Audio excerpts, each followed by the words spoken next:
Good evening, I'm Pinky Webb. Tonight we ask the questions, we tackle the issues, we clarify matters, and we get on point.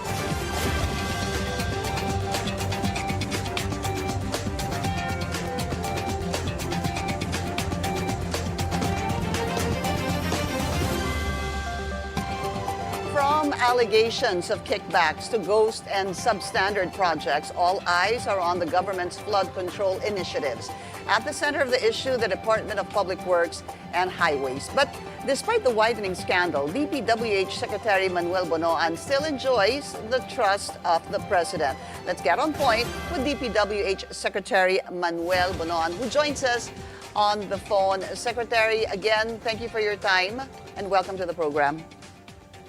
Thank you, too, for giving me the opportunity, Pinky, and good evening for our listeners. We're always here, sir, we've been actually wanting to speak to you, but very important today because there's so much I'd like to get a reaction from you on. Number one, Congressman Leandro Leviste, supposed to be bribed by the district engineer, Batangas 1st District Engineer, Abelardo Calalo. Secretary, in the midst of all this talk on corruption, substandard, ghost projects, which involves politicians, contractors, and the DPWH, were you even surprised? Were you surprised that such an attempt was made to a neophyte congressman? Yeah, very surprised, Pinky. And I didn't expect that this district engineer would attempt to bribe a congressman at that,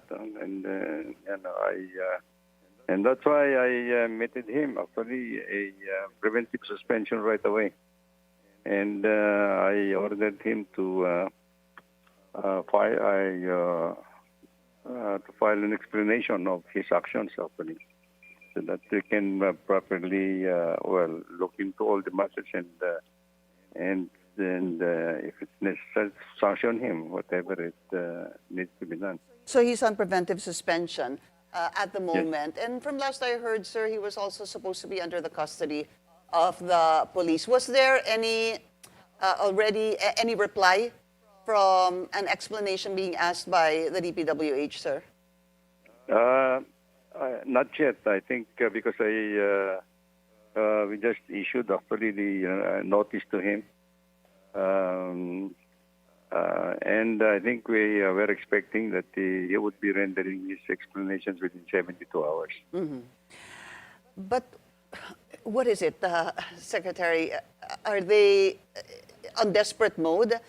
We are, how many months to the end of the year? Obviously, there are projects that are supposed to be funded for this year of 2025. Para bang, how do you explain this to us? Naghahabol ba sila para matuloy yung mga proyekto?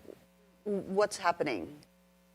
Well, I don't think so. I think they're more cautious actually right now in implementing all these projects that they're handling because of this ongoing assessment and investigations that the President has ordered me to undertake actually in all the flood control projects that have been completed and actually that are being implemented right now. So I think, they're very cautious and, They don't want the congressmen probably or the politicians to look into the flood control projects. Actually, that's one of the reasons also told to us by the congressman. Parang ayaw nila ituloy yung mga investigation into these flood control projects. I think if we continue anyway, that's probably what their impression is. But I think as far as we're concerned, as instructed by the President, we have to undertake and continue the investigations until we get to the bottom of all these the perceived anomalies and even ghost projects at that, right. Pinky. So, Secretary, there were two issues, among others, raised by the congressman from the 1st District of Batangas. One was that meron daw supposed to be told to him by the district engineer 10 to 20% na natatanggap yung dating congressman. And number two was that the bidding is actually rigged. Namimili daw si Congressman allegedly ng contractor na mananalo. I guess the question is, Secretary, was this a surprise for you? And how do you react to a revelation such as this? Well, there has been stories about it, to be honest, about it, Pinky. I think we have heard some stories about similar cases like this, but this is what we are trying to unearth, actually, and come up with documents, after documentations that would really authenticate everything. Although, I think while it is, ano ba tawag nito, public knowledge, so siguro kung minsan, mga ganyang istorya, but I think, ang kwan lang namin dito is to pin, of course, we always have to look who are involved in all these transactions, including our people, because at the end of the day, it's actually our people actually who would be implementing all these projects. They will be signing all the documents and paying all the contractors and things like this. Let's take this, for example, Secretary. That's something that we need to talk about. Si Congressman po, gumawa po siya ng site inspection. It was we're gonna show photos of that. This is in Binambang Riverbank. It's a protection project in Balayan. Ang sabi po niya, medyo nasira daw po ito. That's why they were able to get the sheet piles. And when measured, the sheet piles that are used for the flood control projects measured somewhere from 4 to 5.5 meters. But upon checking, he said government paid the contractor for 15 meters. In other words, 5 meters lang daw po yung sheet pile, pero ang binayaran daw ng gobyerno, 15 meters. In a situation like this, Secretary, can you go back to the contractor and hold them liable, number one, ask them to redo the project or ask them to redo the project? What can government do when you have, for example, just siguro thinking that is accurate, yung kanyang nakita po? What can government do about that? Well, if it is still within the warranty period, then we can ask actually the contractor to redo the work in accordance with the specifications in his contract. Actually. But if it has lapsed, if the warranty has lapsed, then I think if we find that these are the short, the things that had been done, we will ask actually our people why this became so. So at the end of the day, it's now going to be our people who will be answerable. Yeah, two things. And of course, actually, the contractor will have a record on us actually that he has done a bad job. Okay, two things, sir. Taking off from what you said. In that situation, because there's just so much, again, information and talks on substandard, ghost projects, yung pong sabihin po natin yung sa pinakita po natin kanina sa Binambang Riverbank Protection Project in Balayan. I think, if I'm not mistaken, sir, that was completed 2023. I think, no? I'll check my records again. It's important, sir, to find out, kasi kung 2023, for example, kayo po ay secretary na po ng DPWH, would you be able to look into the paper trail of this particular project and check who was in charge sa Bids and Awards Committee, who released the money, and again, who released the final payment when the project was supposed to be said or described as completed?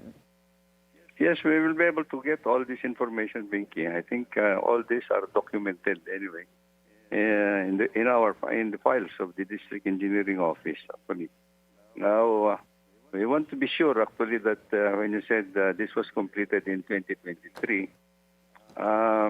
this could have been one of the first projects that were implemented under this administration. No, you see. in 2023, that was the first budget of this administration, where most likely the project was funded. So I think we have all the records and documents still intact in that office. That's good to know, sir, because now I'm looking at the Sumbong sa Pangulo website. Tatlo po yan yung construction of riverbank protection along Binambang River. I'm seeing 3 for now, and one is 77 million, another is 96 million, another is 77 million again. Actually, identical po yung dalawa. 77,198,760, 77,198,760, and the other one is 96,067,745.81. Yes, sir, completed. 11/16/2023, December 12, 2023, and December 14, 2023. Okay. Yes, I think that. Yeah, I think that if it was completed late 2023, it could have been funded under the budget, the first budget of this administration. Yes, the Marcos administration. Okay, fair enough, sir. You mentioned warranty. Just for our knowledge, sir, usually, how long is the warranty? The warranty usually is 1 year after it is accepted by the department, the project. Accepted or signed completed, sir? Accepted by the department. Accepted. So completed and accepted by the department. That doesn't 1 sound year. That doesn't sound fair to me, sir. No, of course I'm not in the business, but if the DPWH were to accept that project, that means hindi pa po inuumpisahan yung proyekto, and the warranty is only 1 year. Would that be correct, sir? No, I think no. When it is completed and accepted by the department and accepted, there is a process for accepting a project when it is completed. You have to render a quality assurance unit. You have to get concurrence also from the auditor and all these things before you pay the final billing, the final contract amount, and then there is a documentary process to accept the project. I see. After that, then the 1 year warranty period will start. Do you think that a 1 year warranty is acceptable, sir? Well, that's actually the norm in government projects. Yeah. Yes, the 1 year warranty is always. Actually, Pinky, I think we withhold 10% of the contract amount as a guarantee, as a warranty for anything that has to be redone. I mean, if there's going to be repairs to be done during the warranty period. Pero for example, kasi ito, Secretary, no, kung completed, the last one completed in December 14, 2023, ibig sabihin na bayaran na po siya kasi completion date is December 14, 2023. Tapos na po yung warranty niya because that would be December 13 of 2024. Yeah, until December 2024. Yeah. If it was completed in 2023, then the warranty extends all the way to 2024 all right. for 1 year. And as you mentioned a while ago, there's a paper trail. Makikita po who signed on this Yes. and released the money, etc. Because the reason I'm bringing that up, Secretary, is if it is accurate what the congressman did and his team siguro po measured rather the sheet piles, that would be a clear violation of what is supposed to be stipulated in the project na dapat 15 meters. Absolutely. Yeah, Okay. tama yan. All Tama right. yan. So there is sense of corruption, I would bluntly say. Yes, and can the contractor be held liable? Yes, I think he can be held liable because now it would be documented very well, Dr. Colleague. He can be liable, and I think he can be sanctioned. Okay. can be sanctioned to be blacklisted or even banned for participating in infrastructure projects of the department. Pero ganun lang po yun, Secretary, blacklisted lang or banned? Wala po yung...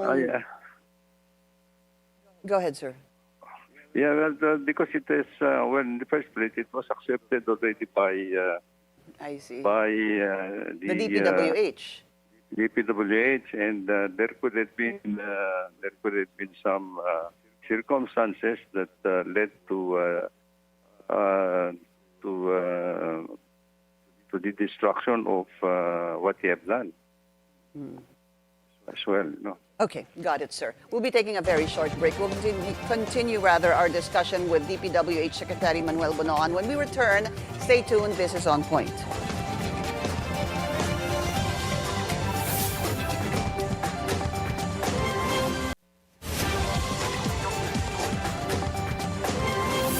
Welcome back. Still with us, DPWH Secretary Manuel Bonoan. Secretary, thank you for, again, your time and waiting.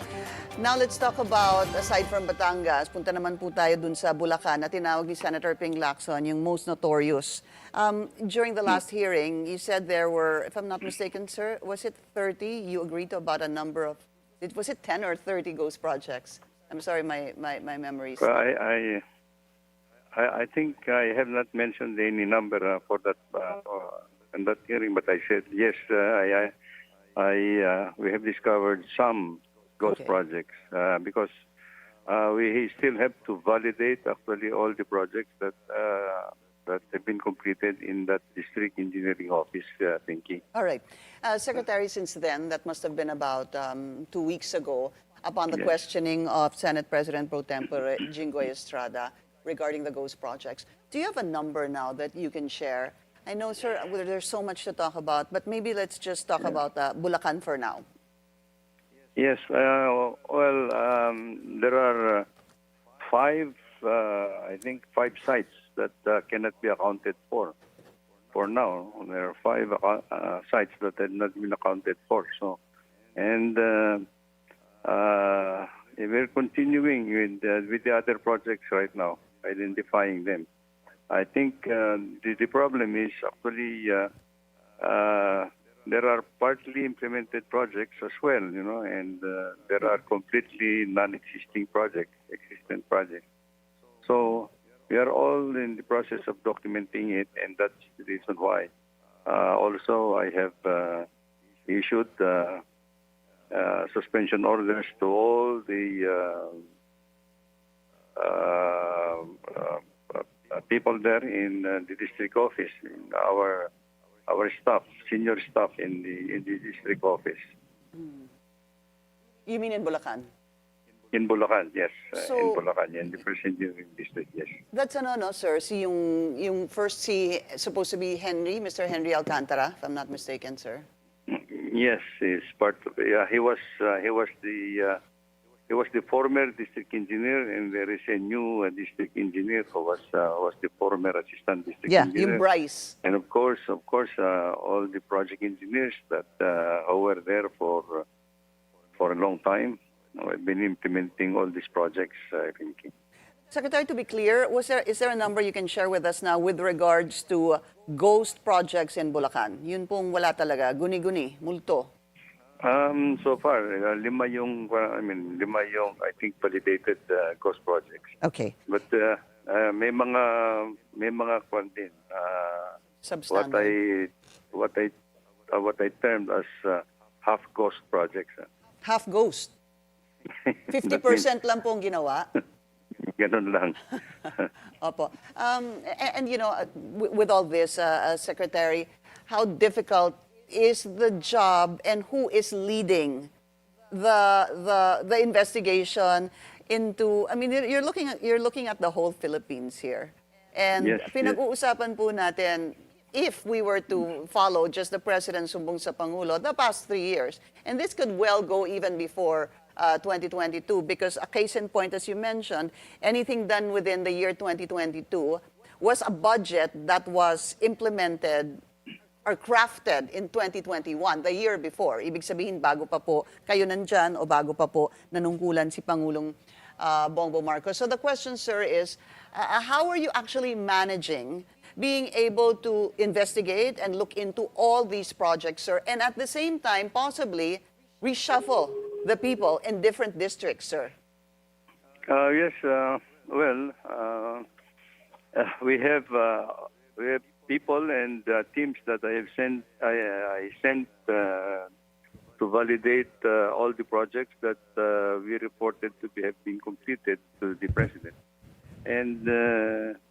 And yes, as you mentioned, there are in the list that we have submitted to the president, there are a good number of projects that were started and completed, of course, in the past administration. Well, I'm sure that the documentations of these projects are still intact in the department, so it would be easy for us to determine kung sino yung involved in the implementation of anomalous projects like this. No? So I think it's just a matter of documentation of those anomalous projects that we will soon be able to find out in every district in department. And if you were to give a percentage, sir, of the findings of the DPWH, how soon are you to complete the investigation of all the flood control projects just from 2022 to 2025? Well, I think we have completed actually the first phase of our validation process, Pinky. That the first phase of our validation process is to find out what we call absent or present validation, whether the project, the project is still there or the project is not there. So I think we have completed that, and I think the reports are now being consolidated, and we will know actually the extent of the findings within the week. Within the week or so, and Secretary, this will be the ones that are there, the ones that are 50% there, and the ones that are completely not there. Exactly. Yes. Because I think the next hearing is this coming Monday, if I'm not mistaken. Yes, that's the schedule, Pinky. Opo. And then after that, if I find the projects to have been badly implemented, then that's the time that we are going to send the financial and technical team actually to validate all the information and details of the project. When was the last time you spoke to the president, sir? Oh, yeah. I think it was about a week ago. Any marching orders, sir? What can you share about the conversation? Well, he just instructed me to continue with the investigations, expedite the investigations as well. Because in one of the projects, sir, no? And report to him actually as soon as we're able to uncover some of these anomalous projects, actually. Very quickly, sir, because I'm running out of time. PCAB, the Philippine Contractors Accreditation Board, there was interpellation with Senator Ping Lacson today at the Senate, and the PCAB came up, and it's come out in many other reports because of this alleged borrowing, licenses for lease. Ano po. Just to clarify, sir, the PCAB is not under the DPWH. Is it under the Department of, is it under the DTI? That's correct, Kimiki. Okay. It's correct. It's correct. It's under DTI. What should be done, Secretary, so that also questions on the PCAB and the use of licenses should be avoided, should not even happen at all, and so that we will have truly accredited construction companies within the PCAB? Well, I think The pickup has its own. It goes through the licensing. As I know, granting licenses to contractors is a very stringent process being done by DTI because they have to get all the documentations necessary for them to give a basic license and to classify actually the category of each contractor. You know, these contractors are being categorized in accordance with their experience and their financial capability as well. You know, there are two things actually: the license of the contractor, and then you have to get the net financial contracting capacity, which is also a document that is issued by the Bureau of Internal Revenue. So, these are the basic documents that you need, that is required for a contractor to bid at a certain project. And I think these are the pre-qualification is actually embodied in a law, actually the procurement law. Very stringent, actually also the requirements for that. Secretary, it's the last question. Will you be able to reveal or tell us notorious contractors? Well, sooner or later, I think we will be coming up with that as soon as we are able to document all these things, Pinky. That is actually the instructions of the president, because whoever is involved in these mga anomalous in transactions or projects. They will have to be named actually, and the cases will have to be filed anyway. DPWH Secretary Manuel Bonoan, sir, pleasure to have you. Thank you so much for your time. Thank you too, Pinky. Thank you, and good evening. Good evening, sir. That's On Point. Join us again tomorrow, 7:30 p.m. here on BNC, the Billionario News Channel. I'm Pinky Webb. Thank you for watching.